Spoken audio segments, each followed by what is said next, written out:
Hello, everybody. Welcome to the Unsolved Mysteries Rewatch podcast with your host, Bryan McKenna. I am Bryan McKenna. How are you guys? It's good to talk to you again. I know I took a couple weeks off. I said I was gonna, do some old episodes in that meantime. But in that meantime, I actually went on my honeymoon. So it actually timed out perfectly. I didn't plan it like that, but it timed out perfectly. We finished the last podcast, and then a week or two went by, and then I went on my honeymoon for 2 weeks, and boom, we came back. New episodes of Unsolved Mysteries on Netflix. Excited to break them down for you. This is coming at you live from the Robert Stack Studio. The first episode. I don't know about you guys, how you guys felt about this one. This is Volume 5, Episode 1, The Park Bench Murders. This was a very disturbing case. I don't know if anyone else felt this way, the same way that I did while watching it. It was definitely, this is an episode where you watch it and you are uneasy the entire time. Obviously, for many reasons, but definitely reasons of like... questions of like how could something like this happen in broad daylight, which we'll get into. Where, why, who, literally all the who, what, when, where, why, hows are all involved in a case like this. I don't know if anyone else feels this way, but this is like truly a murder mystery episode. This is something where like there is almost no evidence at this case. In this case where it makes it like where you're like, okay, maybe, this kind of reminds me of the episode from the previous one, Body in the Basement. It's just similar where it's like but there was a lot of evidence in that, but not enough evidence to convict anyone. This is like there's no evidence in this and absolutely no way to kind of figure it out because there was nothing left at the scene of this. This is the case of Carnell Sledge and Kate Brown. Two friends shot to death. I want to say random at a park bench, maybe random. These two seem to be friends for quite some time. Carnell seemed like a lovely, lovely guy. He was coaching, different sports and worked with kids with disabilities. Kate seemed like a really good person. It seems like I thought, did anyone else think it was weird that they went into like her personal history of kind of like, drinking and doing drugs and things like that? Like, I don't know if they actually said drugs, but it usually goes hand in hand. I kind of felt like it was weird because I was like, I don't care enough about the fact that she was drinking a little bit. I'm like, I feel like a lot of people go down that path in life, and I don't think it affected the way that the way I was supposed to think about her. You know what I mean? It was just definitely a weird case. Two friends who I think you basically used to date, from what I could gather from, this episode, is that they clearly dated or they were hooking up at a time, but they stayed friends. And I think he was a really good guy to her and probably a good friend to her, even post maybe dating. They seem to, from what the families say about each other, they seem to kind of, have an open line of communication where they can call each other. And then, if he started dating someone, then maybe, he wouldn't call her as much, or he didn't call her for a while. And, it could be just two people that enjoyed each other's company and could never figure out the timing of a relationship, maybe. That was what I kind of gathered from the whole thing. Kate, has two sisters.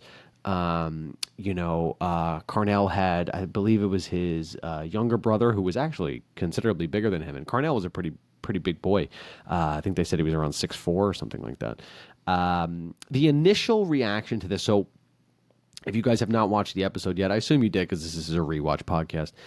If you guys have not watched it, basically what happens is these two friends meet up at a park, and then they are found dead at this park bench. Carnell had two shots in his head at the park bench, and it looked like Kate was about, I don't know. She was about a little bit further in front of him in the water, basically, which tells me, at least, I mean, they didn't say this, but I want to assume that she was either running away or even, scared and got up and moved and then, shot. The thing I'll say that about the fact that it was only 3 shots, 2 in Carnell and then 1 in Kate, is kind of like, doesn't that like someone who knows how to shoot a gun? I have shot guns before, and I only shot him once. I never wanted to shoot him again, but because it felt like too much pressure. But like the gun, I couldn't hit 2 people is my point. So like I don't think whoever pulled the trigger had pulled the trigger before. They have done this. They have done this. They've shot something before, like a lot. Because if you have ever shot a gun, your hand move it's just it moves, and to be able to shoot twice and then shoot once without missing, to me, is mind-boggling. Because that is so difficult to do. So it's almost like someone who did this was either a professional or practiced a lot. That was what I gathered from it. Because I'm like, 3 shots, it's kind of perfect. You know what I mean? Just perfect. You know what I mean? Like the perfect shot, like a Michael Jordan, bam, swish. That's what it was like. This guy was like the Michael Jordan of shooting, evidently. Because it's just weird that, I don't know. Maybe there's people listening. Please shoot me a message on my Instagram. Bryan McKenna Comedy, by the way, is my Instagram. You guys can message me about this case if you guys want to chat about it, but or tell me that you have shotguns and you're a perfect shot.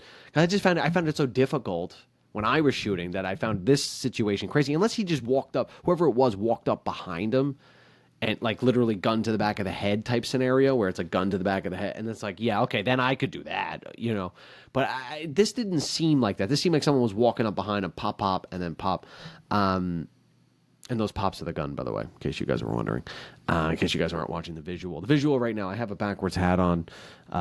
This is late at night. This is 8:21. I want to let you guys know I also recorded a previous podcast that I recorded the full episode, and then it turned out it didn't record. So I'm re-recording this the next day at 8 o'clock at night, because this was the first time I was able to do it. But Carnell Sledge and Kate, it's just a sad, sad story. My first initial reaction to the whole thing, right when the episode started, which I do have it queued up here in case I have to kind of reference anything, but the initial reaction was racism. That was my initial like, oh, this is probably a racist thing because he's black, she's white, and a black guy and a white guy, and unfortunately, we still live in a world where that matters. But you never know. I don't want to say that was definitely it, but it was definitely something I felt in my head. That was the first. I was like, this is definitely racism.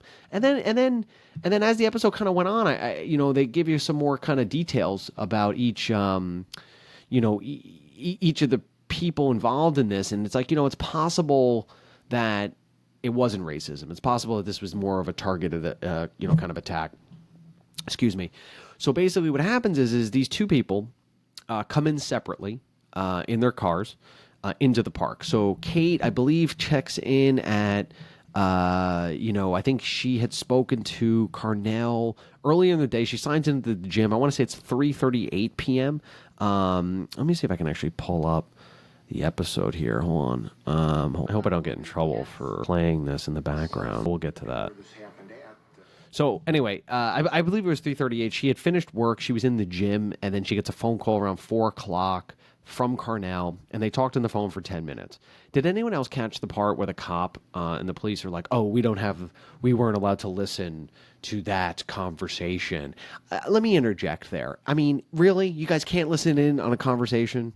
Because I feel like you guys can. Because if I feel like if I said the words, my phone is right here, right next to me. If I said the words dog food, if I just kept saying dog food, dog food, dog food, I'm going to get ads on my phone for fucking dog food, okay? So it's like, well, clearly, if you guys, someone's listening is my point. And I feel like if you guys are going to be listening, can you at least listen to help solve some people's, murder cases that fucking happen? I mean, why is it that you guys will do that to sell me dog food or to sell me some stupid thing, but you won't help somebody. It just made no sense. I was like, yeah, okay. When the cop was like, we can't listen to the contents of that. I'm like, I feel like you can actually. Maybe you can't because you're, in the Cleveland police, but the FBI, I feel like, can absolutely listen if they want to do, at any point in time. And even zoom in on our, webcams and stuff, because that's why people put like the covers over their webcams. It's because they're afraid people are going to hack into it and fucking all of a sudden they're looking in your living room. Yeah, that annoyed me when he had said that. I was like, okay, you could definitely listen, but maybe you can't. So they had texted each other, and then around 5 o'clock, they both enter the park. He had, it looks like Kate, I believe, went in first. She had driven her car in. First, they have her on a police dash cam. I guess there was a cop somewhere close by where they have her entering the park, and they have Carnell not about 2 minutes behind her, in a car also. And they both pull in separately. And then it looks to be that between that time that they drove in around early 5 o'clock, between the time of 5:08 and the time of 5:20. Was it 5:20 or was it 5:22? Hold on. Can you guys hear this? Oh, okay. So it doesn't matter. Between 5:08 and 5:20 is the time, I believe, is the exact time that this would have taken place, because someone called at 5:22. Okay, so someone called in at 5:22. The people who found them called at 5:22. So this is a 14-minute window where we don't know what happened. And it's kind of like we got to figure out what happened in that 14 minutes. And here's my idea. This is my idea that I think they should have. I assume that they would have done this, okay? Because I'm not a very smart dude. So they have her on a dash cam, right? I just hit the microphone with my hand. They have her on a dash cam coming into the park, okay? Then they have Carnell a couple minutes later coming in on a dash cam into the park. Why don't they, okay, call me crazy, why don't they get everyone else who entered the park on that dash cam? Why don't you run their license plate numbers? Why are you guys not doing that? You should look up each person's license plate number and see if there's any connection to Carnell or to Kate. That's what you have to do. That is one step. I don't know if you can actually get the license plate numbers, but I feel like you can, because it looked like a pretty detailed thing. It looked like a pretty detailed, like a good HD camera thing where it was like you could see. I feel like you can. If you can, or maybe you can enhance the image and you can be able to pull the thing, and then you run those, and then see if there's any connection to those two. Maybe it's a friend. Like, you know what I mean? Maybe it's, some of the theories about some of the people later, I'll say. But it's like, why wouldn't you at least run that, each one of those things, if it's possible, to see who was in the fucking park at the time that they were in the park? Because that's what you need to find out. We need to find out who was in the park at the time that they were in the park. And if they came in by car, right? Because then if they didn't, so if you look at all those people and then you can get rid of them, okay, so then we at least know they didn't come in on the park, which means they were in on the feet, right? So then we got to look at, if there's any cameras of people walking around or running away in a kind of a strange way. Now, I don't know if you'd even be able to do that, but my point is you got to start somewhere. And I feel like they're just sort of like, we don't have any information. I'm like, well, why don't you create your own? Yeah, get creative. Isn't that the whole point? Is to get creative and try to, figure that shit out. It drove me nuts. I was yelling at the TV at that part. I was like, come on, God damn it. So then essentially they pull into this small kind of short little parking lot right by the, park bench. And then they have, they're sitting right by like the lake there. Now, the roofer, I have a lot of questions about this roofer. Okay. The first question is, why do you like your job so much, Mr. Roofer? Right? Because he was in that parking lot, okay, before the murder happened. He's in the parking lot during the time of the murder, and he's still in the parking lot after the murder when the people got found. Does anybody else smell bullshit on that? And they said, the police were like, we were able to verify that the roofing company employee, he was sitting there and he was diligently doing his work on his tablets, and he was working away, and he was doing. Really? Is that what you were doing? 2 people get murdered and you don't even fucking lift your head? Nobody likes work that much, bro. Nobody. I'm not buying that story. I don't buy it. Sorry, I don't buy it. I think it's weird, okay? I think it's very strange that someone who's parked up after 5 p.m., okay? I don't know about you guys, right? But when I had a day job, when it hit 5 o'clock, it's over. I'm not working a second after, okay? You're not paying me for a second after. Why the fuck would I work a second after? Okay? Maybe this guy likes his job. All right. Okay, I'll give it to you. Maybe he loves his job. But nobody loves doing paperwork. I don't give a fuck who you are, all right? Nobody likes doing paperwork. Nobody. And this guy was supposedly doing paperwork, sitting by the park, and you don't even lift your head? I'm just sorry, guys. I don't know. I don't buy it. There's something strange about that, okay? And the reason, here's why. Gunshots go off, even if there was a silencer involved, okay? If there's a silencer involved, this was a professional hit that somebody fucking paid someone to do. That's a fact. Because who else is using the silencer? You know, we're not in, James Bond 007 here. Like, come on. I don't even know. I've never seen a silencer. If you would tell me the silencers didn't exist, I would tell you that that's true. Because I've never actually seen one. I evidently they do exist. I don't know how, but they do. Even if there's a silencer involved.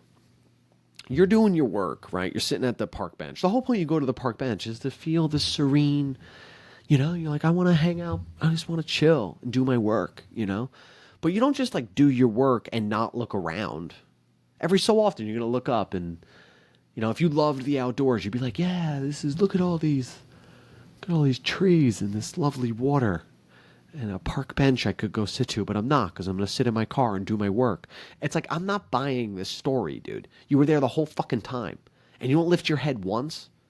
You don't lift your head once in 14 minutes between 5:08 and 5:20? You don't lift your head? Until the other people show up and walk down and see that 2 people have been shot and killed? You don't look up once? I'm just not buying. Call me crazy, dude. Call me nuts. But I'm not buying that story. There's something... I don't know if it was him... But there's something up there. It's very odd. And, of course, the police are like, we absolutely, we checked the tablets. No. Look again, all right? I want to look more into this guy's history. Another thing that bothered me about this case, and this is not really about the case. This is about, like, police work in general and, like, when you watch true crime documentaries in general. Does anyone else hate it when they're like, he was 150 to 200 meters from the street? I don't know what that means. Okay, I don't know what a fucking meter is. All right, I'm gonna look it up right now, right live on the podcast. Hold on. What is a meter? Wait, that's not the right question. How long is a meter? Okay, it's like a yard. It's 1 meter equals like 1.09 yards. Just say a fucking yard. All right, just say it was 150. I literally had this. I'm like, huh? I don't know. Can you give it to me in like football field size? 200, okay, it's 2 football fields away. All right, it's pretty far away. Can you just, why? Why do they do that? I watch a lot of true crime documentaries and they're like, he was 180 meters away. I'm like, all right, I guess it's far. I don't know. Is it not? I have no idea. But they do that every time. I'm like, they need to change that. And just either make it a yard, because it doesn't need to be approximate. It just has to be approximate. It doesn't have to be exact. I don't, just give me the yard. All right, I know what a yard is, 3 feet. Okay, great. But when you say 180 meters, I'm like, all right, I hope... I don't plan on doing math. You know what I mean? I'm trying to watch a true crime documentary. I failed math. So I also thought this is the part of the episode where they kind of like went into a little bit of detail of like why Carnell and her were meeting. Did anyone else not care about this part? I was like, I don't care why they were meeting. Who gives a shit? They could be meeting for any reason. It was like... I just didn't care. I'm like, no, they're friends. Even if they're more than friends, that's more of a reason to meet up in person.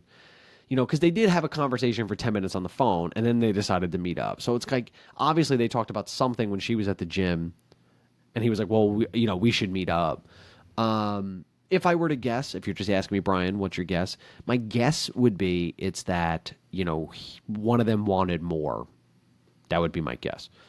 Because that was the next part, is that supposedly Carnell had dinner plans with his grandma, who was the cutest lady in this. Wasn't she just Oh, she was adorable.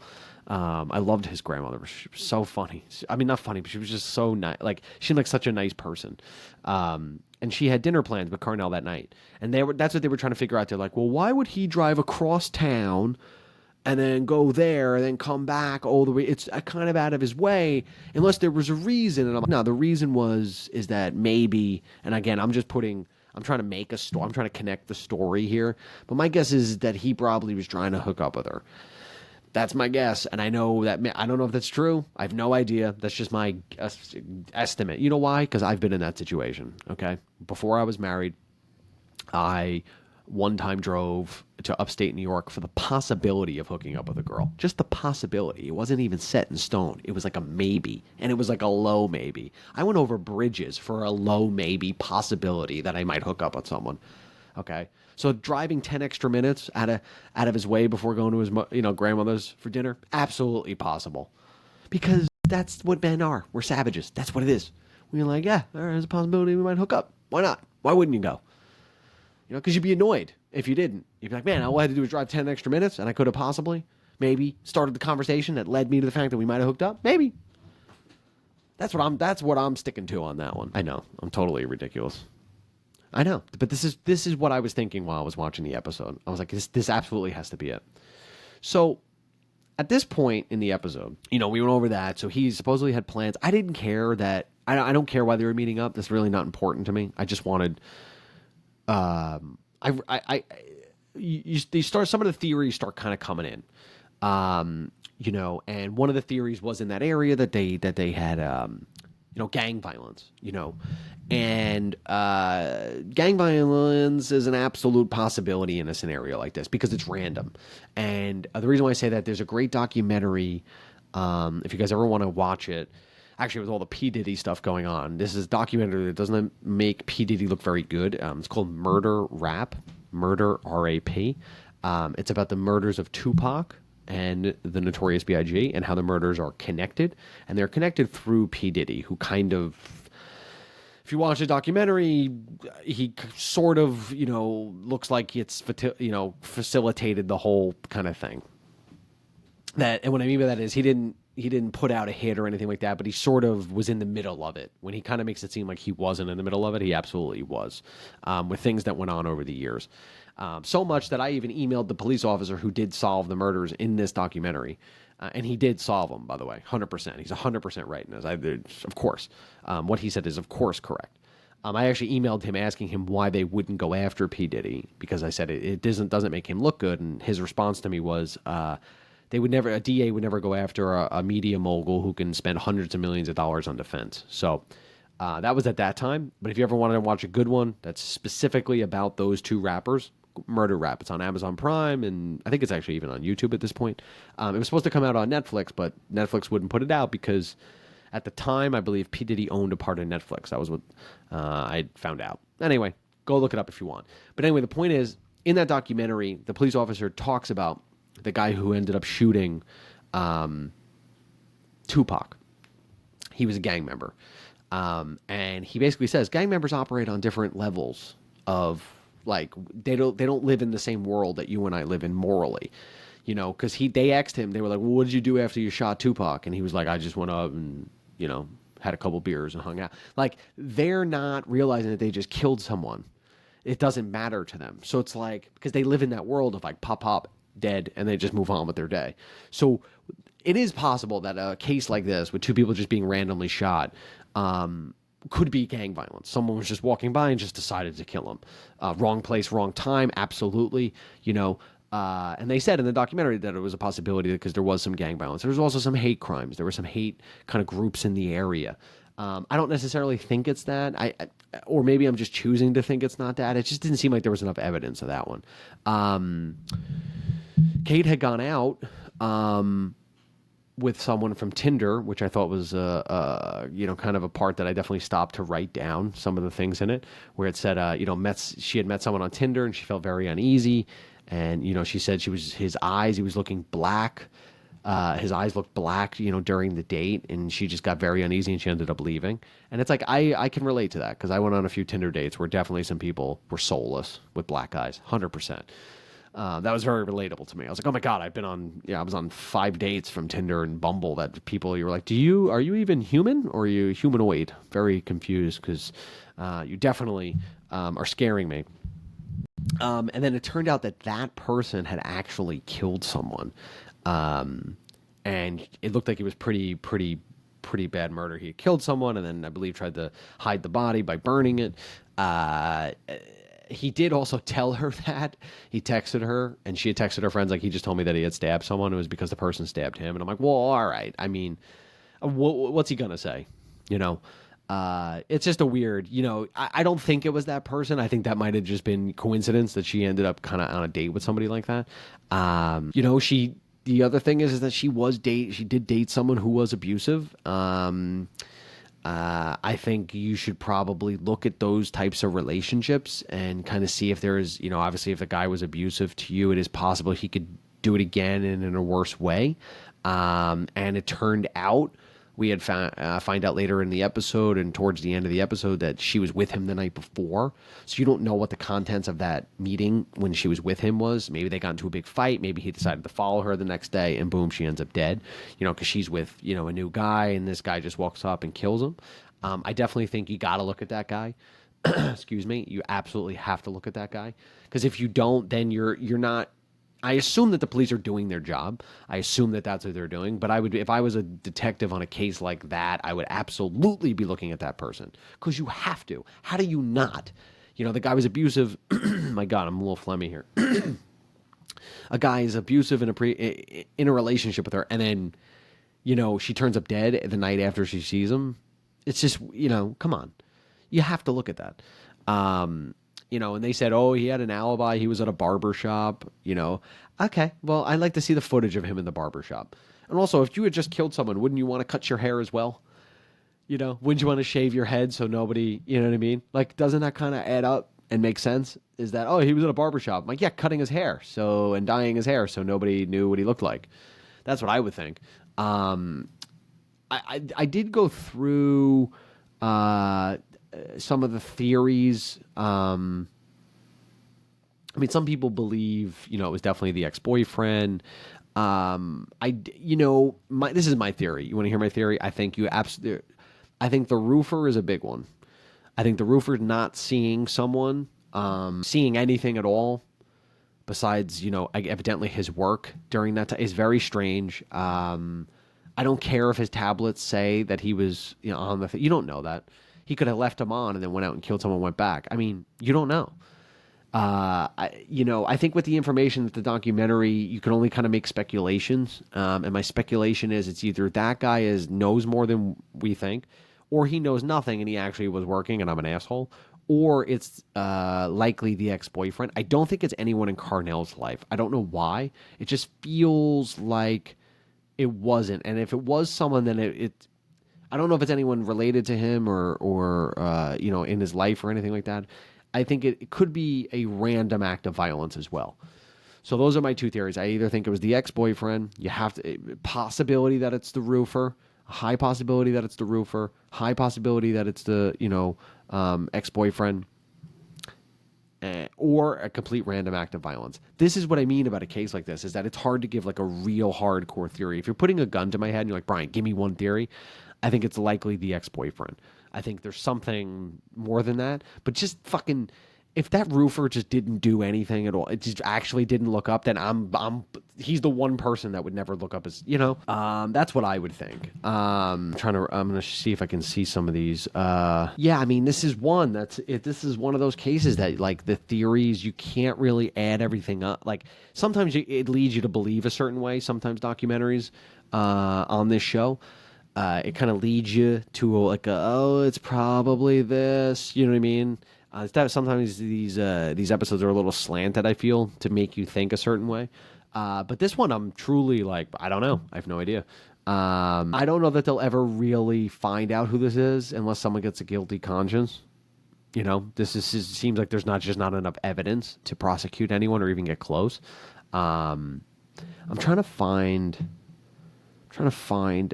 There was a friend of Carnell's who done. Let me see if I can find it here. Yeah, here it is. It was from a couple days ago. If you look on Reddit, a guy named Jeff did an AMA, and he was friends with Carnell. Hold on, I'm trying to find this for you because this one's pretty good. Hold on, I'm trying to find it here for you. Go to edit because I know I found it the other day. If you go on Reddit and type in Jeff Carnell friend, it should come up. And he did an AMA where he answered.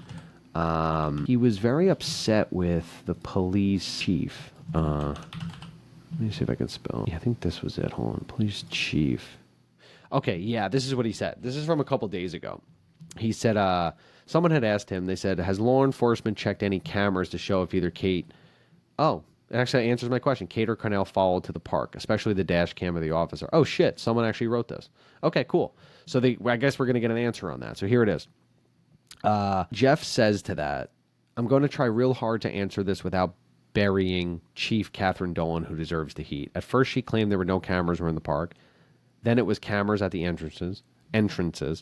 There are high-resolution images of them entering separately into the park, including Carnell with his signature smile. Then Dolan claimed some cameras in the park worked, and then they only worked at night. This is the chief of the Metro Parks Police Department and not the officer Barb Brady from South Park. To this day, I still don't know what to believe as far as the park footage goes. So it sounds like it's a possibility that they could absolutely get that. Why is every fucking unsolved mystery like shitty police work? Like, you know what I mean? I'm like, just go get the fucking images, man. The families deserve this shit. It's just like, it drives me crazy. I don't know, man. You guys shoot me messages on Instagram and let me know what you guys think.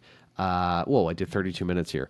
I actually only want to do 30. I was unsure I'd even get that far because there's so many kind of questions and really no answers in this case. Anyway, follow me on Instagram, Bryan McKenna Comedy. Shoot me messages about what you guys want to hear, what you liked, what you disliked. You guys have already done that in the past, so it's really cool that you guys still do that. I just realized that I have a big bright forehead. Well, I apologize to anyone who's going to watch this in video form.